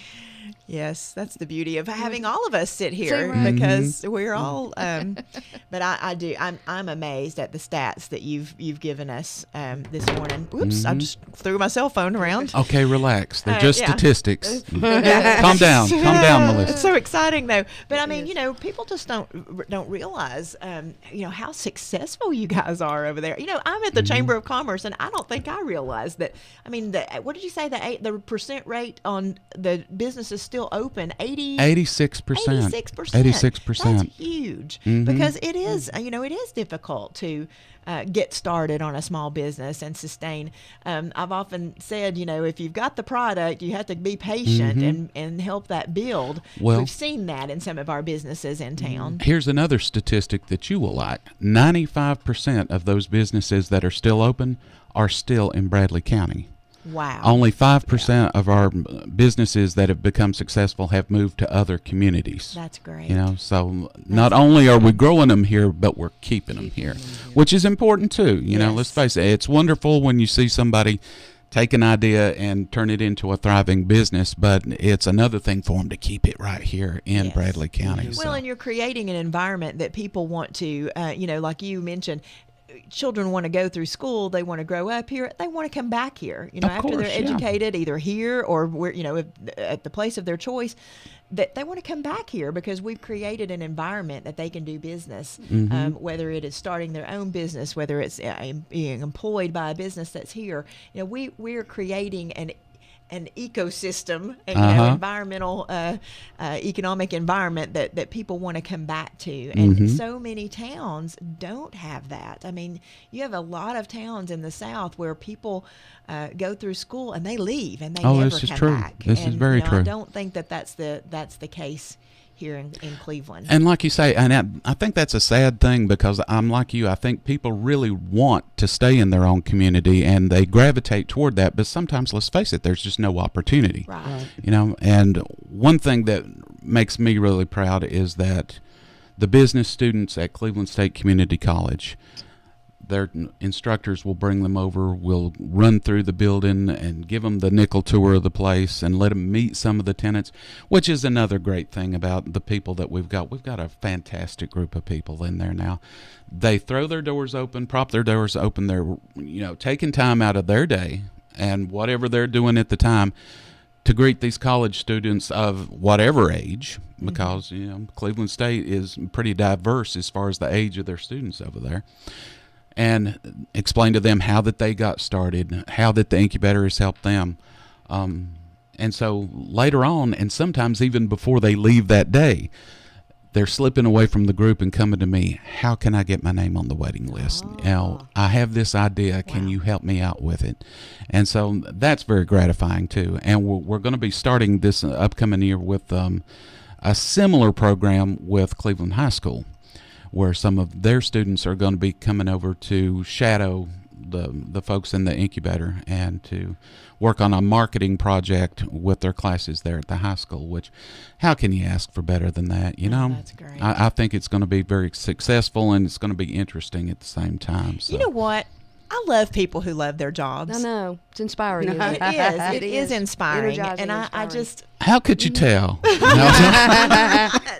I mean, what a blessing it is to have a job that you love to do and that you are passionate about, and that's the way I feel too. I'm very blessed, and I'm thankful to have people in our community who love what they do, because when you love what you do and you're passionate about it, man, there's no stopping you. Well, who was it that said, if you love what you do, you never work a day in your life? That's right. I haven't worked a day in the last 15 years. So I don't think I invented it, but I've said that many times. We have in the studio Melissa Allie Woody with the Chamber of Commerce, Hurley Buff, and Dana Teasley with the Cleveland Bradley Business Incubator. Thank you, guys.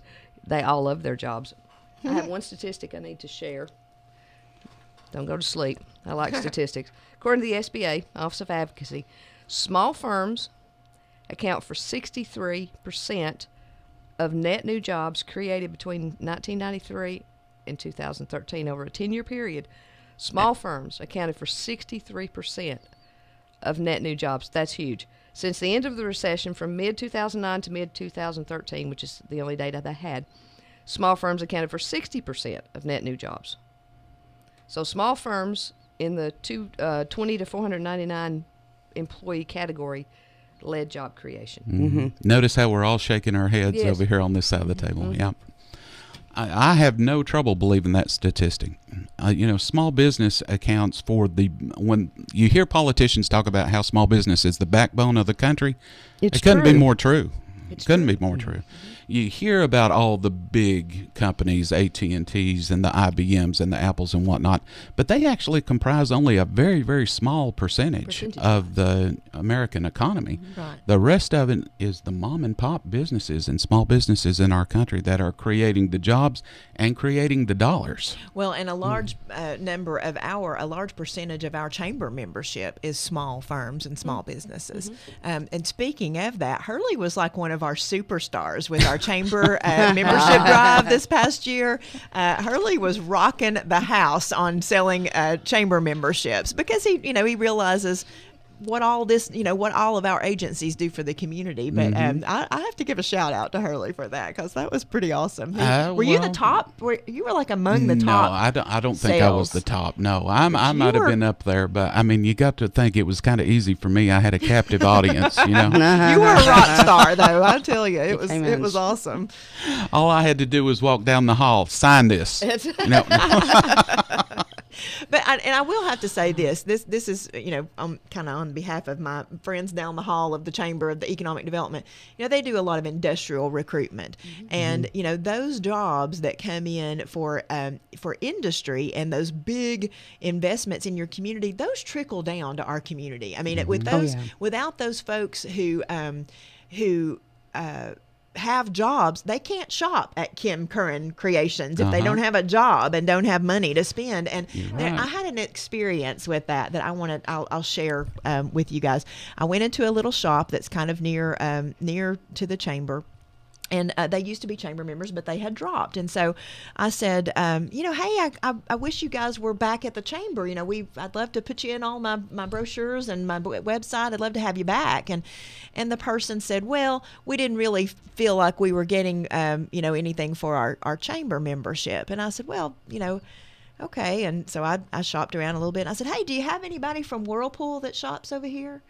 And the owner said, well, yeah, we have a lot of people from Whirlpool that come over. And I said, well, the chamber really worked hard to save Whirlpool and to have them not go somewhere else to operate their business. And the owner said, well, now they're going to be down there on Durkee Road, and they're probably not going to shop here anymore because they're going to be moving into that new plant. So they're going to be. I said, well, Durkee Road's not as far as Mexico. Mm-hmm. That's true. Exactly. So it's kind of hard to shop in your shop when they're in Mexico. Mm-hmm. So, those kinds of, we got to think a little bit deeper. Yeah. You got to think when you're a small business in a community and there are agencies that are trying to make this a good environment for you to do business. They're making this a good place to live, work, and play. You got to think a little bit deeper. Mm-hmm. And the fact that Doug Berry busted his rear end, working out a program to keep Whirlpool here. Uh-huh. And we worked for 4 years at the chamber to bring Valker here.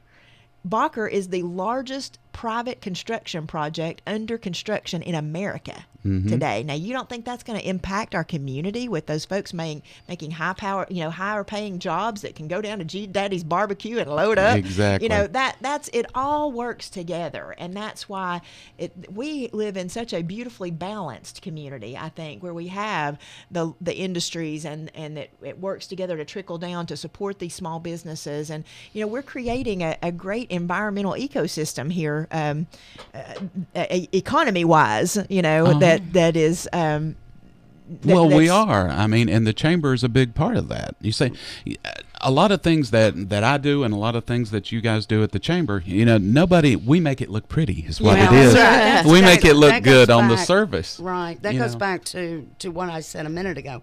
The general public does not understand what all has to go in to get these things accomplished. Right. They, and that's why we're thankful for people who love what they do. No, exactly. Because we do put a pretty face on it, but there's a lot goes on behind the scenes there. It does. When you are renting a space at the incubator, or if you're getting a membership at the Chamber of Commerce, you're writing a check once a month, but it's folks like me and you, Melissa, and Bernadette and Douglas, that we're the ones that are out there fighting for all these services that you're getting at a way discounted price, or bringing new industry into the area so that you'll have somebody to go to. Not to mention all the other benefits that come from those big box stores and places like Whirlpool coming into the community. I mean, it is an investment. When you invest into something that improves your community, it's going to come back to you. Well, and let's face it, these places are ran by executives that are a whole lot smarter than I am, but where are they coming to? They're flocking to Bradley County in this region. So there's got to be a really, really smart reason, right? What's that old saying? I'm not from here, but I got here as fast as I could. There you go, exactly. Exactly. I think that's the South, but we'll use it for locally. I'm not from Cleveland, Tennessee, but I got here as quick as I could. Well, I know I did, and I've never regretted it either. Well, and we don't either. We don't regret that either, Hurley. We're all a big awesome. system. We're all cousins. We're all related in this endeavor. That's everything right. we do touches everybody else. Mm-hmm. And I would include, along with business, I would include the arts. I would include the museum, Absolutely. the library, the educational institutions. I would include all those as creating this picture. Oh, I've said many, many times myself that we are all not just myself, but the entrepreneurs at the incubator are very lucky to work and be there on a campus that's as pretty as it is every day, because Cleveland State's a very pretty campus. Oh, yeah. Yeah, if you haven't spent any time there, you need to come over and just walk through the gardens and in between the buildings and whatnot. It's a really pretty changed place. a lot since I'm an alumnus of Cleveland State. Are you? I was a student host when I was at Cleveland State. Yes, I continued on my little Of course you were. student pet. Yeah. My MO. It's carried with me, but yeah, Cleveland State has even changed so much since I was there. Yeah, Just the it has. campus is beautiful, and There's a mountain biking trail in the back. I've had a bike wreck on that mountain biking trail. Tell me about it. The fitness trainer that I do my work with Just Right Fitness, which is a fellow by the name of Justin Harris. He's up in the main building of the incubator. So, and of course he came first. So and it's funny how things happen and are put in your path right in the time when they need to be. I had just been diagnosed with diabetes. And in walks a personal trainer that wants to have a space in the building. So I'm like, yeah, come on in. I got him set up, but yeah, he's had me out there on all those trails running and jumping and, doing stuff that a guy a lot younger than I am should be the one doing. But yeah, that's going on too. So we take advantage of it as well. But we are really lucky to have it because it's a gorgeous campus. It is a great campus. And Dr. Seymour over there, we're excited about having him in our community. We like him. Yeah, he's great. He's a great dude. He is great. Yeah, he's working out well, as they say. All right, Sally Smith and her services. How can she find y'all, get in touch with you? What's your contact information? All right, contact information for the business incubator. Basically, the person you're wanting to talk to is me. Okay, so you're going to call 423-478-6476. That's the incubator's main phone number. And if you let it ring long enough, it'll ring straight through to my cell phone. So you're going to get me one way or the other, but you can also look at our website at www.cbbi.net. That's our initials. We're not fancy. We go by CBBI. That stands for Cleveland Bradley Business Incubator. So you can find us online. You can find us on Facebook. You can find us on Twitter, all those wonderful social places. So you can go have a look at that, or you can just drop by. And like I said, I'm very hospitable. I'll give you a tour of the place, introduce you to lots of people real quick. And we're located on both the north and the south end of the Cleveland State campus. You said there's a continuing waiting list. There is a continuing waiting list. Let's expand. Right? What do you think of that?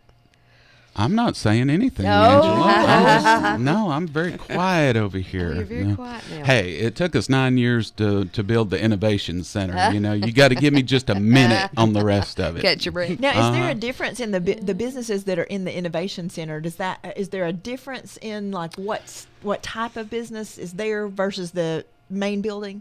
The businesses that are at the Innovation Center, they have to have some kind of innovative or green product that they're putting together. Of course, now that being said, Melissa, I'm not going to let a space sit there empty. If like I said, we've got one of the fitness trainers down there right now. So we try to be as flexible as we can about who we put where. But the main building is what is termed in the incubation industry, and it is an industry, as mixed use. Yes. So we have manufacturing space there, light service bays there, and we have office space there. So we're going to, and I mean, I'm down to renting out the broom closets now, but I mean, it will work. So if there's a way that we can shoehorn somebody in, we're going to get them in one way or the other. So, but we do try to set aside those businesses that have a green product or something really new and innovative. That's what we try to put at the Innovation Center. I love that concept. Center. I figured that there must be something with the word, the name innovations. Exactly. That's got to be, something. So that's really cool. And then the businesses that you named down there, like the new foam for the fire extinguisher and Kim Curran's recycled glass. I mean, those all are great. Well, and even Serendipity CB, the products that she makes down there, first of all, the product themselves is all natural. I mean, you can take your finger and swipe it through her face cream and eat it. Literally. Is that what you had for lunch yesterday? Well, on the diet my trainers got me on, it probably was. Or that's, what I use now instead of mayonnaise. But the product that she makes is all natural. The product that she puts it in is all natural. The packaging is all natural. Wow. So every bit of it is very earth friendly. So I mean there are a lot of them down there that do things like that, or there are some aspect of their business that is doing its part to save this planet. So of course, it's not the planet that needs saving, it's us. The planet will shake us off like a bad habit. But, Right. That's great. Hurley Bruff, thank you. Dana Teasley, thank you. Thank you. Cleveland Bradley Business Incubator, or CBBI. CBBI. For those in the know. Mm-hmm.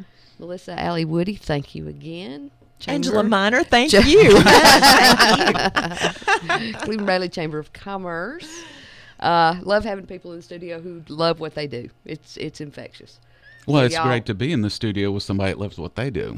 And you've given me a trip down memory lane, Oh, so terrific. thank you very, very Yes, you much. came from the radio world, did you know? I surely did. And before we started talking about, all things business, we were talking about the radio world, and that got us talking about country music. And I'm still reeling over the fact that Dana she met Minnie Pearl, She did. who is one of my personal heroes. And so I am just still in awe of that. I'm going to have to talk a little bit more about that after we get off of here. But Minnie Pearl, I sometimes can be found dressed up like Minnie That's Pearl true. and playing birthday parties, holiday functions, and bar mitzvahs as Minnie Pearl. So I'm sure that's a popular thing for local bar mitzvahs. Absolutely. So but she was a great lady, and I've done a lot of research on her because I tell her jokes. So I had to do some research, but that's really cool. All the old timers. We were talking about the Grand Ole Opry Yes, earlier. yes.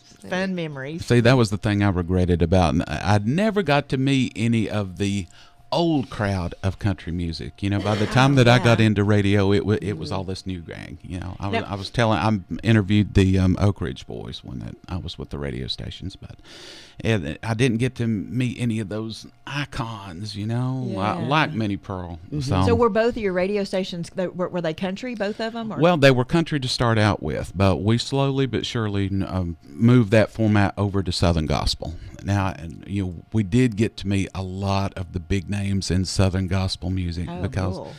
we wound up going 24 hours a day with both stations with Southern Gospel or contemporary gospel. Well, before you got here, we were talking about I'm working on a gospel music heritage project, and we're branding Cleveland as the home of the Redback hymnal. And so that's very much related. You'd Small be interested world, in what ain't it, we're going to be Melissa? doing. Yeah, exactly. I will be. Exactly. That would be cool. How fun. That's very cool.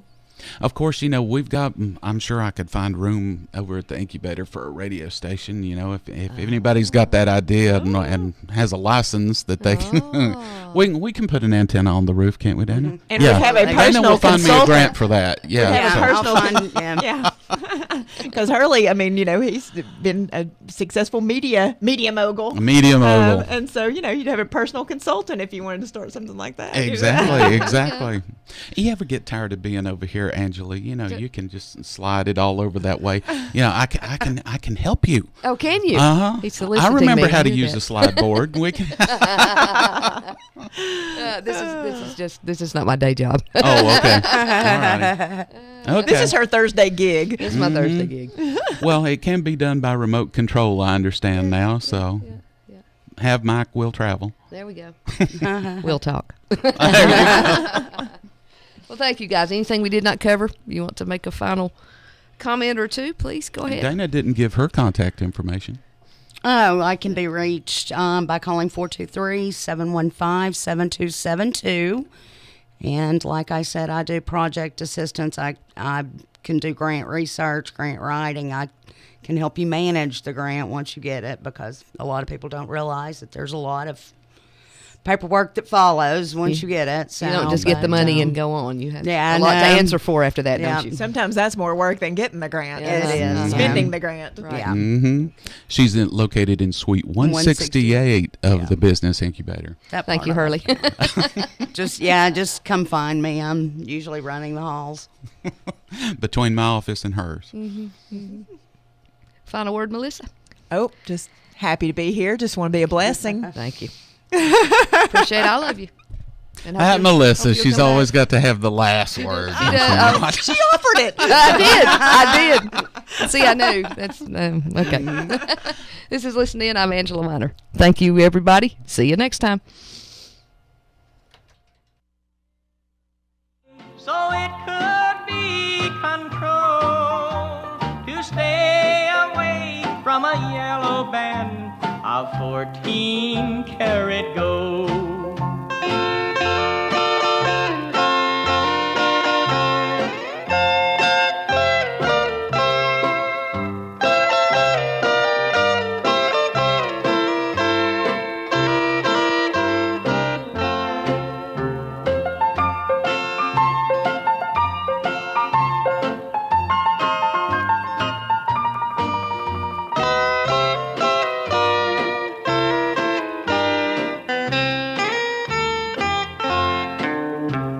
I realized that I was wrong, that I